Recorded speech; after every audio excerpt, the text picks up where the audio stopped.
I told Doug many times, well, you don't worry about it. I'm like, listen, Doug, one thing you ain't got to worry about is Chloe cheating on you. This case broke in a way that still doesn't sit right. Chloe Davidson, former sheriff's deputy trainee, shot and killed her husband Doug on New Year's morning. Doug was a lineman and a father of 3. He spent his days keeping the lights on for his community and his nights being a dad. And now he's gone. What makes this one hit different is how close Chloe got to wearing a badge herself. She wanted to be law enforcement. She trained for it. And then she became the exact kind of person she would have been called to stop. We're going to walk through everything: the 911 call, the interrogation, the moments where her story starts cracking. If you want to see how this unfolds, subscribe now. Let's get into it. All right, so before we get started, I know this is already been read to you. I need an attorney. Okay. All right. No, Zach, honestly, I'm so drunk right now. I didn't even remember what happened. Okay. I know that he said he was going to kill me, and that was about all I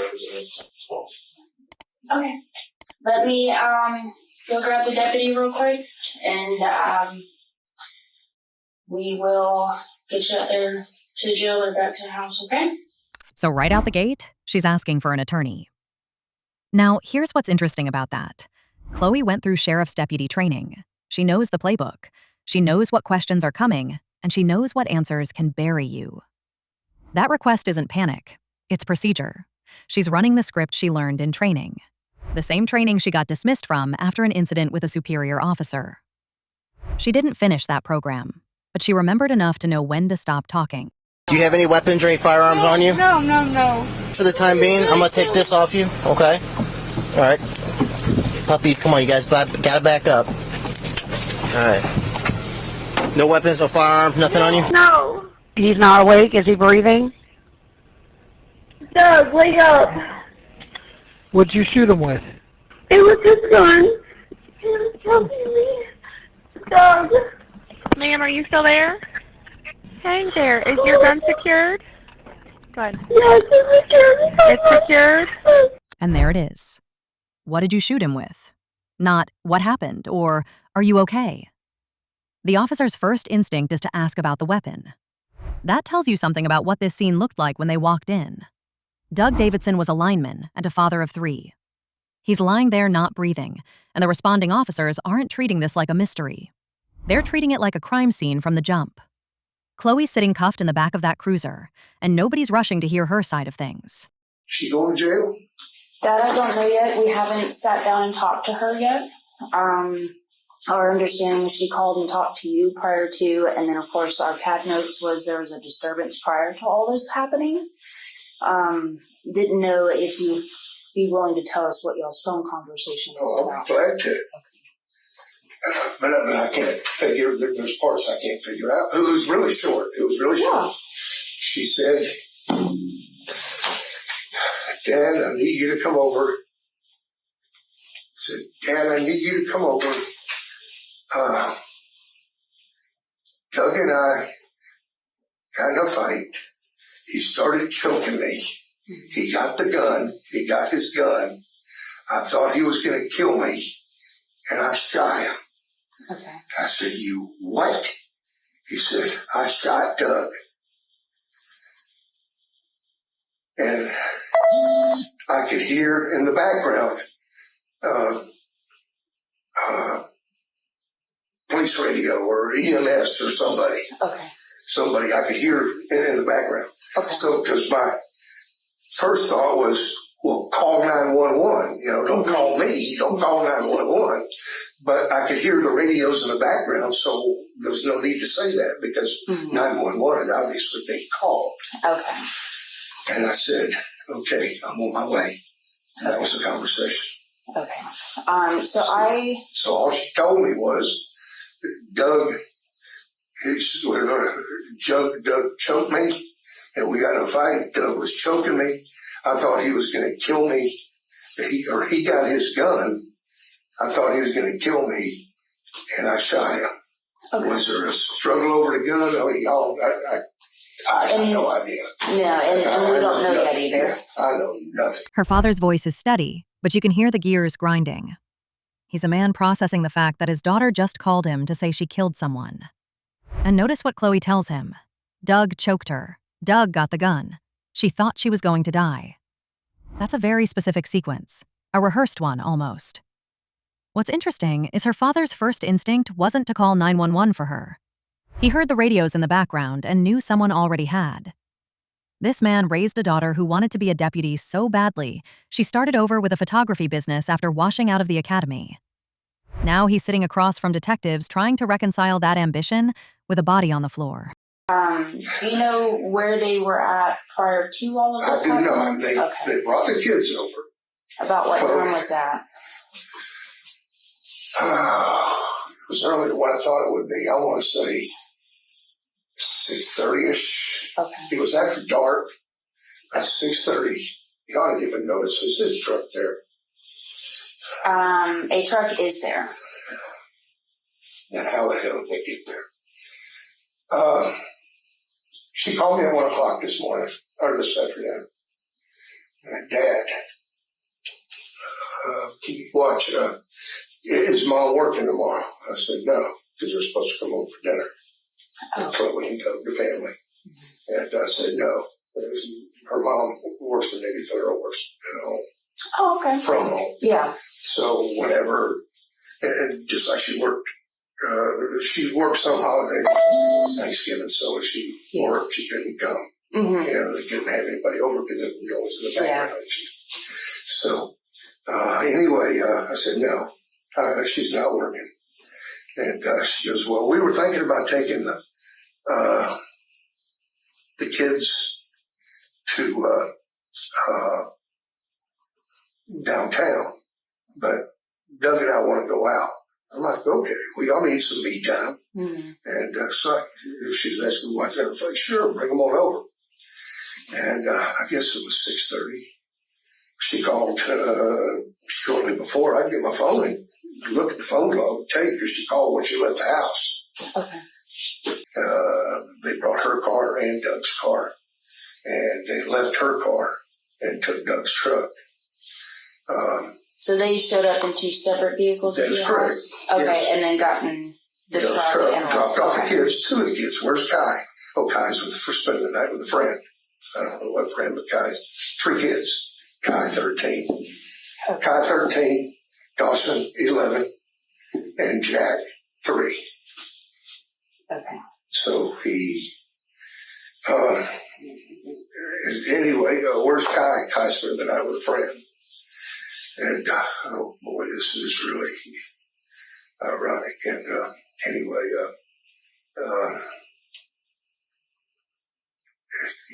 because I asked her today, I was like, well, what? Well, sure, what's y'all's plans? So, I mean, she said Uber, because I'm very much against. Mm-hmm. Do you know anything about her background? No, I don't even have her name. You don't even know her name? Don't even know her name. Oh, showed up on the goodness. How deep are you going to be in this? Probably pretty deep. Okay. I'm not the primary detective on it, but I'm going to be working side with him. Well, before I get back to that, anyway, she, they brought the kids over and she said, Uber, and anyway, they dropped the kids off, and like I said, about 6:30. I can tell you closer by looking at my phone, see what time she called me when they left the house. And that was it. They dropped the kids off, and as they were leaving, I shook Doug's hand as he walked up, shook his hands when they left. And I said, big plans for the night? She said, Uber. And I mean, a bad night to be going out. Mm-hmm. Bad night for them to be drinking. Bad night for them. Any nights bad for them to be drinking. 6:30 on New Year's Eve. They drop off 2 of the 3 kids and leave in Doug's truck. And the father catches something the detectives are going to circle back to. They Ubered out. Meaning they planned to drink. Meaning nobody was staying sober to drive home. What strikes me here is the logistics. 2 cars to his house just to leave one behind. That's not spontaneous. That's coordination. And when her dad says, bad night for them to be drinking, he's not wrong. 12 years of what family described as a volatile marriage, and they're heading into a night with no designated driver and a gun back at the house. Have they been having issues? Yes, they have been having issues. Did they seem okay when they dropped off the kids, or did it seem like it's just kind of like... Oh, they were fine. They were fine. They were, it's been good. They have had issues. I'll tell you of the issues. Yes, they have had issues.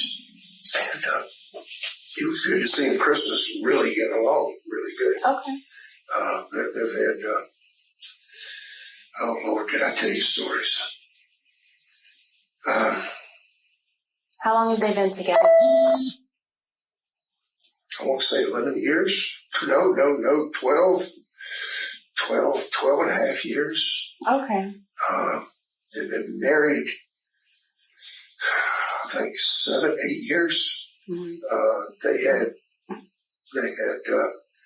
Dawson, who's 11. He was 3 years old when they got married. Okay. He has Kai from a previous marriage, but Chloe's adopted him. So Kai is Doug's not. She is his legal mother. She has adopted him. Okay. Stephanie Serta is Kai's. That's his first wife, ex-wife, and Kai's mother. But your daughter's adopted Kai? Yes. Okay. She has. Chloe graduated from high school in 2008. She hooked up with Doug not too much longer after that. Doug was separated from Stephanie. I'm not sure if his divorce was final at the time. They got together, and Chloe, she wanted to be a deputy sheriff. What she wants to do is what you're doing right now. That's been her goal in life. When she was in high school, she spent more time in school resource office than anywhere. Mm-hmm. 12 and a half years. That's what her father settles on. And in those 12 years, Chloe went from high school graduate to aspiring deputy to photography business owner to legal mother of a child that wasn't biologically hers. She adopted Kai. She built a life around Doug's existing family. What stands out to me is her father's framing. Can I tell you stories? Like he's been carrying the weight of this marriage for years. He's not shocked by the volatility. He's exhausted by it. And that exhaustion tells you everything about what this household looked like from the outside. She got with Doug, and it wasn't too long after that. Doug wasn't up on it. I wasn't having any part of her being a sheriff because it's a deputy, because it's too many, it's a male-dominated type of environment. He wasn't having any part of that. Didn't like the idea of it. But still, that was what Chloe wanted to do. She got pregnant and had Dawson, and then she started a photography business specializing in baby for newborn photography. Matter of fact, she did real well with it there for a minute. I went to several symposiums. One of her pictures took 4th place in Parenting Magazine. Oh, wow. She was good. She was phenomenal. She was good. She was really good. And that's Chloe's personality. She jumps on something, she dives into it 100% and puts all into it, and usually does quite well with it. She started that photography business, and then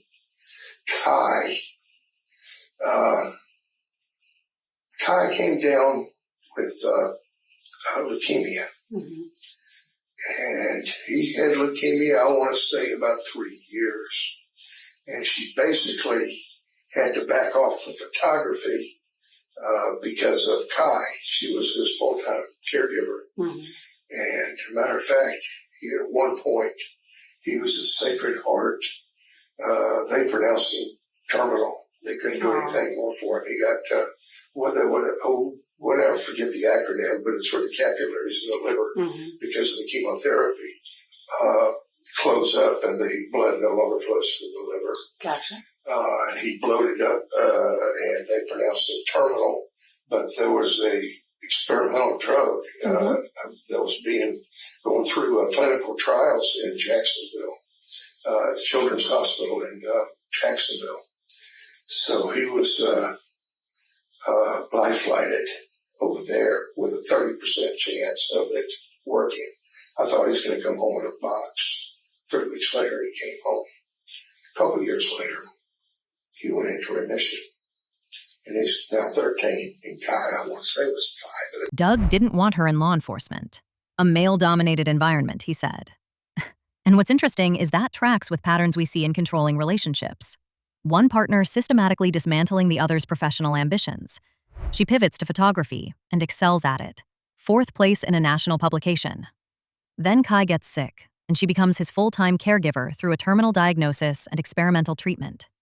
This woman spent years putting everyone else's needs ahead of her own career. So when investigators later looked for signs of a long-suffering victim in this marriage, they found one. It just wasn't Chloe. Not long after that, she got pregnant with Jack. And she had Jack 3 years ago. And then her biological clock started ticking.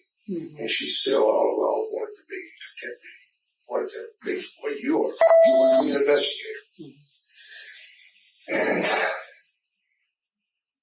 she had to put that off because of Jack. And like I say, about 30, when she was about 30, she finally decided that, when she was in her 30s, finally, hell with it, I'm doing it. Whether you like it or not, that's what I want to do. And it's now or never.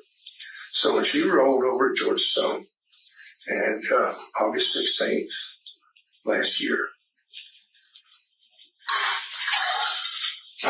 they were doing, it wasn't long after that. It was August 16th, September, October, she blew out her knee in training. Blew out her knee. She tore an ACL and something else. She had to have knee surgery. And I want to think in November she had knee surgery, and of course she couldn't do her physical training as she was recovering. But she continued on in school, and in January of this year, the boys came down with COVID, and there she was going through, and she got picked up, I want to say in December, November, just before the surgery, just before everything went south, she got picked up as a cadet at Escambia County, and as a cadet 3. And anyway, she, God help her. January, she had COVID, 2 kids having COVID. She was going to school, going to physical therapy 2 days a week. Anybody else would have quit, but not Chloe. She didn't quit. It's like, I can't do this no more. Legs in a brace, going to school. She stuck with it. She graduated in April, end of April. But she walked with her class, but she had to go back to Georgetown for her physical training. And in June, 1st of July, she finished. Okay. The day after she completed Georgetown, she drove to Gainesville and and then took her state exam. On Friday. On Monday, she started at, what do they call it? FTAP. Okay. Escambia County's training. Is she still employed with this? No. Okay. Oh, okay. Sorry. We'll get through this. And then she went through the FTAP, and my dates escape me, but somewhere in July, there was like 5 weeks of F-TAP, 4 weeks. And then she went into FTO, phase 1, phase 2. She went through phase 2, and everything was, she did okay. And I had a couple problems that she did like a week of remedial. Then she went to phase 3. They gave her her own car. She was Frank 26. And then she got put with a Deputy Graves. I've got a lot of problem with the way this went down to Escambia County. Day one, first day of FTO, he wrote what do you call it? The daily report. Okay. I guess you have your positives, your negatives, yes, whatever. For positives, she showed up in uniform. And it went downhill from there. Her father just laid out a timeline that would break most people. ACL tear, surgery, COVID hitting the kids, physical therapy twice a week while still attending academy classes. And she pushed through all of it. What he doesn't mention is what happened after she finally got that patrol car. Deputy Graves. Day 1 of field training and the relationship imploded. She was dismissed from Escambia County's program following an incident with that superior officer. All that sacrifice, and she still didn't make it. That's not context. That's a pressure cooker. Okay. They had investigated. There was a murder over in Mayfair. That she was I'm sure it was on the news where they had. They have so many shoes. Yeah. Anyway, she was the lead on it. She went in. She was the first deputy on scene. And I was there when the guy died and everything. And actually, he was still alive when he went to the hospital. But anyway, she thought she'd done real well with it. But anyway, it was the second day she was there, the deputy or FTO asked her if she had brain trauma. It's like, if you had a traumatic brain injury or something. And she said, no. So you sure are stupid. And it just kept on going like that. And I told Chloe, I said, probably the best thing you can do is just back out of this one because, it was 2 weeks into it because it was a 6-week FTO. 2 weeks into it, it was,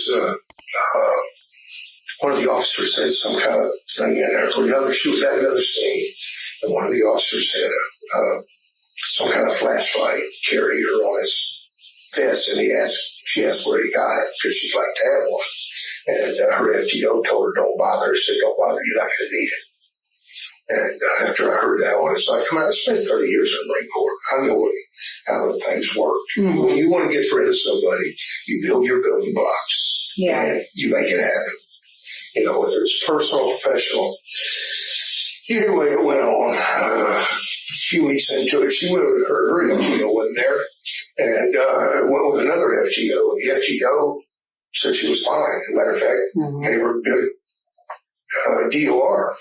And the next day, the FTO she was with came in and made him change it to a derogatory DOR. And I was like, Chloe, this ain't going to work. You ain't going to make it. And anyway, she said, no, Sergeant Miller, who was in charge of training over there, said, she'll put me with somebody else. And they got to the end, and a week before the end of the training, the Sergeant or Deputy Graves, who was her FTO, told her, I'm going to recommend you be terminated. And she talked to Sergeant Miller. Sergeant Miller said, no, I'm going to put you with remediation and put you with somebody else, which she did on Thanksgiving. She told me about it when they were over Thanksgiving. And the following week when she finished. But anyway, the phase 3, and she talked to Sergeant Miller, and anyway, she went to meet with her new FTO for the remediation. And Sergeant Miller called in and said, you need to resign or be terminated. Now here's what the clip doesn't tell you. Her father is describing a training program designed to fail her. Building blocks, he calls it. 30 years in law enforcement, and he recognized the pattern immediately. The FTO sabotage. The changed reports. The Arabic comment that got her labeled. This wasn't washout. This was orchestration. And Chloe refused to quit. She kept pushing for reassignment even as the walls closed in.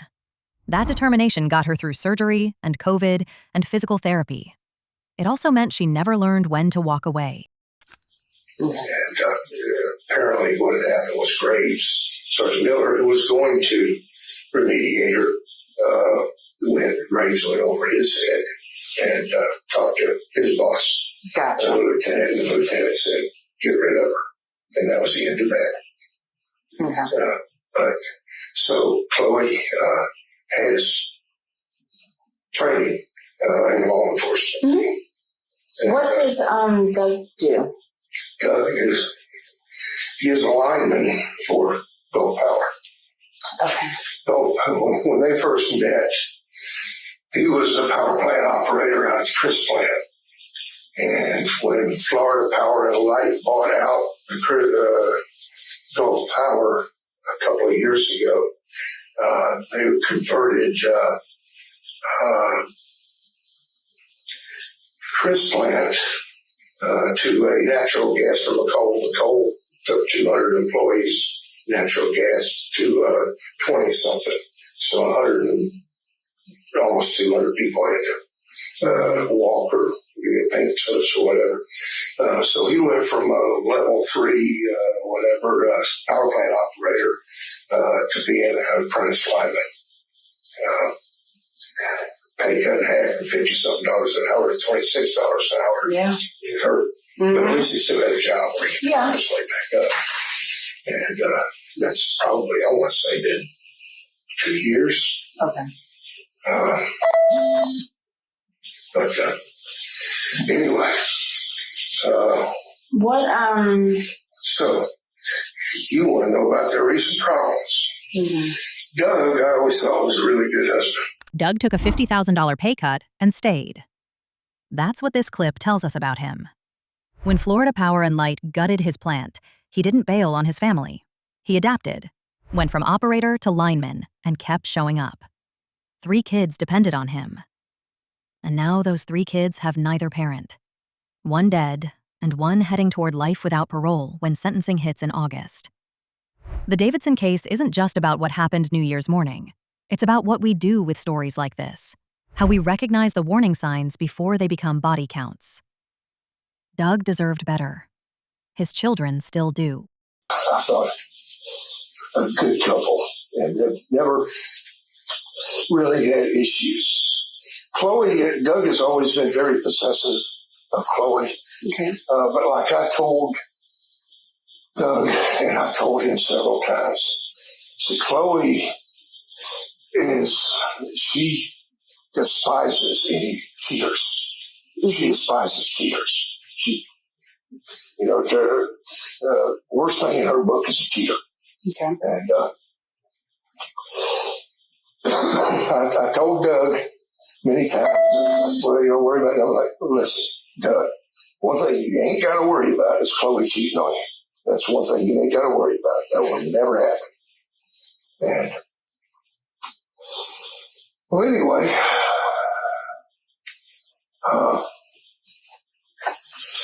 and Chloe has been somewhat naive and didn't have her guard up.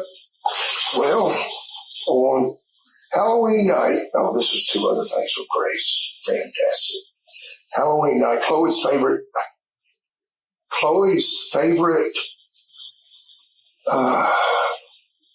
holiday has always been Halloween. As a child, that was her favorite more than anything. And anyway, she was supposed to get off at 4. And Graves kept her. He took a call that they didn't need to take, and she didn't get home till 9 o'clock. Did that on purpose. Same thing on Jack's birthday on the 20th of November. He did the same thing. She was wanting to get off to go home. No, he took a call they didn't need to take, so she didn't get home till 9 o'clock. Jack was already asleep by the time she got home. Sorry, son of a bitch. But anyway, that's just spiteful. You don't do that to people. Mm-hmm. But anyway, a weekend before Halloween on a Monday, Doug,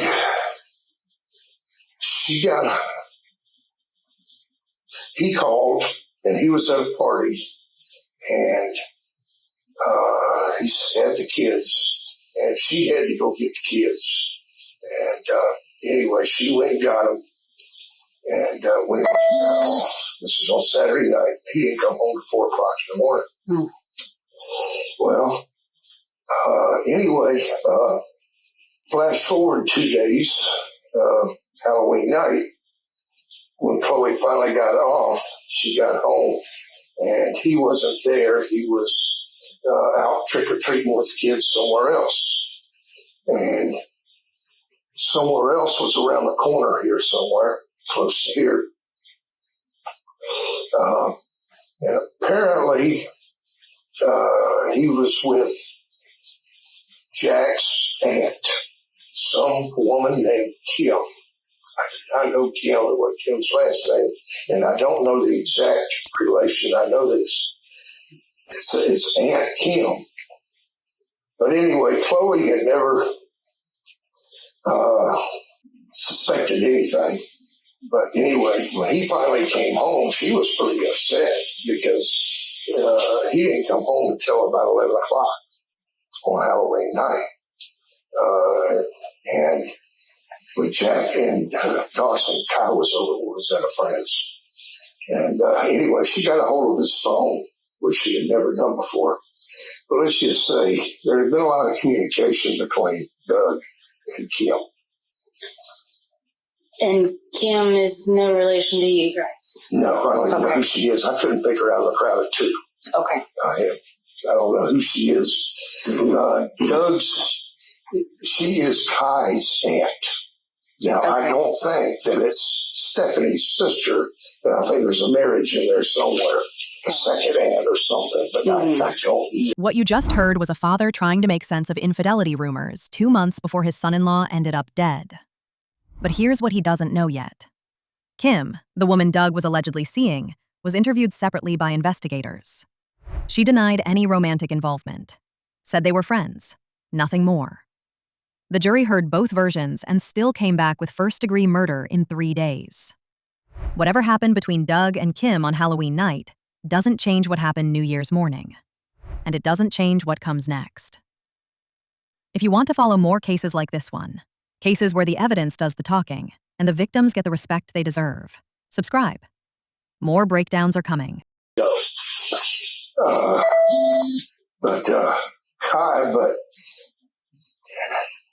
Chloe did a lot of investigating, looking at bank records, phone records, and there was never, they had their issues. I mean, and I talked to her,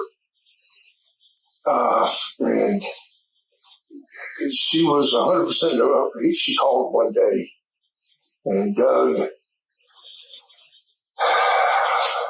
I was at the counter, I was picking up a prescription at the base hospital, and she said she was kicking Doug out. And I'm like, because I told her,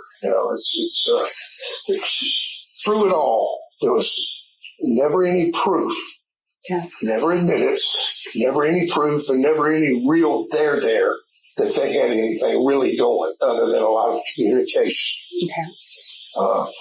As far as them actually having an affair, having sex, if you will, there's no grounds for that. There was no there, no proof, no nothing. And Chloe, she was trying to put it all to rest and just, they had their arguments. No proof, no there. That's a father clinging to the idea that maybe the marriage wasn't as broken as the evidence suggests. But here's the thing about domestic violence cases, and this is something law enforcement trainers drill into recruits like Chloe once was. The absence of documented proof doesn't mean the absence of escalation. 3 days. That's how long the jury needed. They heard about the communication patterns and the Halloween rumors and the volatile 12-year history. And they came back with first-degree murder anyway. The affair wasn't the story. The gun was. But, and Doug, Doug has a hair trigger temper. I mean, a hair trigger temper. Very, very bad temper. He's explosive. All he needs he's a can of gasoline, and all you need is a match. Okay. He's got that kind, the type of person. Oh, yeah. And he is one of those personalities. Anyway, Chloe's words as she left tonight, she said when she left, she said, y'all got a plan? And she goes, yeah, Uber. I'm going to try not to go to jail. I was fearful because when them two get to drinking, and I've told them this many times, it's okay. I've told Doug this, I've told her this. When one of them is drinking, the other one can keep things calm. When they both get to drinking, that's when problems ensue. Hair trigger temper, gasoline, and a match. That's not a son-in-law description, that's a threat assessment. And notice the father doesn't hesitate when the officer asks if Doug has that personality. Oh yeah, immediate confirmation. But here's the critical detail. Both of them drinking is when problems ensue. Not one, both. Chloe's father warned them repeatedly about this exact dynamic. New Year's Eve, they took an Uber specifically so they could drink together. The father saw this coming. He just couldn't stop it.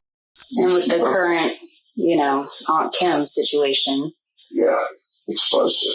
Gotcha. I'm sure something happened and they came over Thanksgiving in a kissy because they had gone to a party over at over at Kai's grandparents, and Kim was there, and Chloe was there, and Kim was taken to Jack, and Chloe didn't like it. And anyway, they ended up at my house in a pretty heated argument. Ruined our Thanksgiving. Yeah. But anyway, and I told them both, it's like she needs she had gone to marriage counseling, and Doug's dead, ain't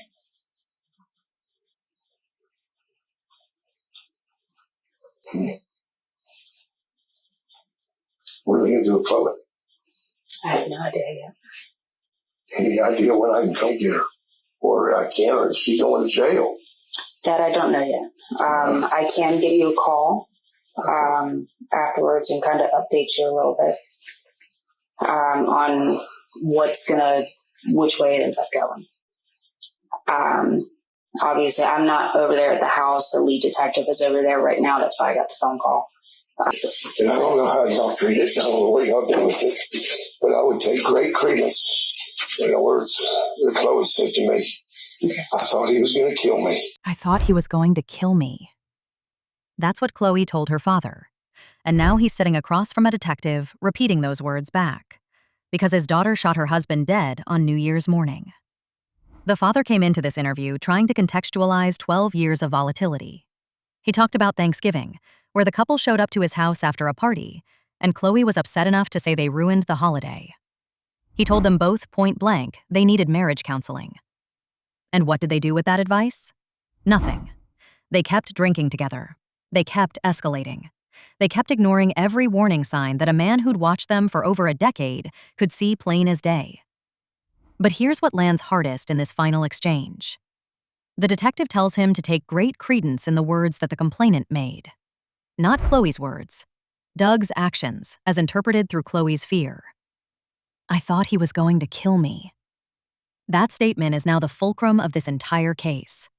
Either it was genuine terror from a woman who'd been ground down by years of volatility with a man her own father described as having a hair-trigger temper, Or it was a prepared line designed to frame a killing as self-defense. The jury took 3 days. They came back with first-degree murder. That's not manslaughter. That's not heat of passion. That's premeditation. Whatever Chloe told her father about fearing for her life didn't hold up against the evidence investigators found at that scene.